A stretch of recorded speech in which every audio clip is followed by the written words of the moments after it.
আজ থেকে বেশ কয়েক বছর আগে বারাবণীতে ইসিএল এর শ্রীপুর 7 গ্রাম এরিয়ার ভানোরা কলিয়ারির কোয়ার্টারে তালা ভেঙে প্রায় 10 জনের মতো মানুষ ঢুকে যায় এবং তারপর থেকেই সেখানে দখল করে বসবাস শুরু করে।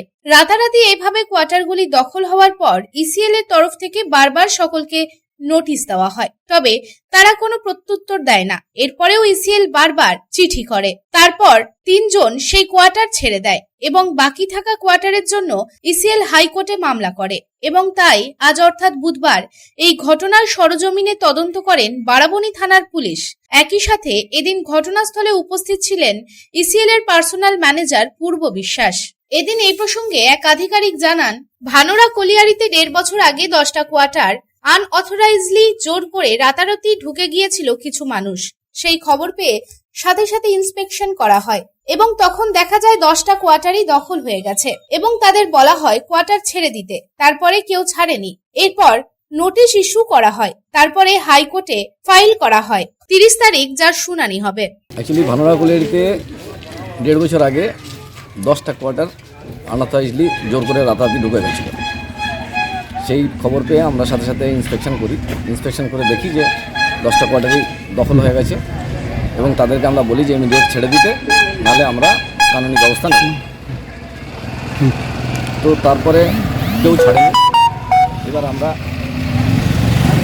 এটা নিয়ে পেপারে হাইলাইট হওয়া, হেডকোয়ার্টার চারিদিকে এটাকে নিয়ে হাইলাইট হয়ে গেছিলো।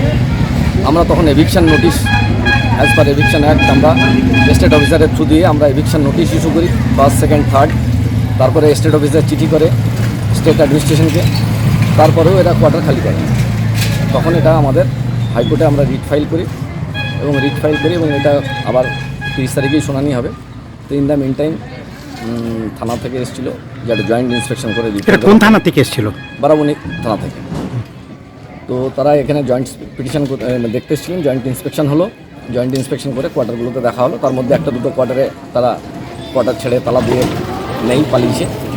বাদবাকিগুলোকে সব যা নাম আমরা রেড পিটিশনে আছে সেগুলো তারা ভেরিফাই করে নিলেন। আসানসোল থেকে সন্তোষ মণ্ডলের রিপোর্ট, পাবলিক টাইমস। রানীগঞ্জ শহরের এনএসবি রোডে অবস্থিত সুসজ্জিত এবং মনোরম পরিবেশে অতিথিদের পরিষেবার জন্য তৈরি অতিথি in hotel and restaurant. Hotel অতিথি ইন পরিষেবায় থাকছে অত্যাধুনিক সুবিধাযুক্ত এসি রুম। অতিথি ইনে পকেট ফ্রেন্ডলিতে আপনি পাবেন single and double bedroom. Festival সিজনে থাকছে স্পেশাল ডিসকাউন্ট। তাই উৎসবে অনুষ্ঠানের যে কোনো দিন পাশেই পাবেন হোটেল অতিথি in, metro plaza, NSB road, Raniganj, Muthoot finance building.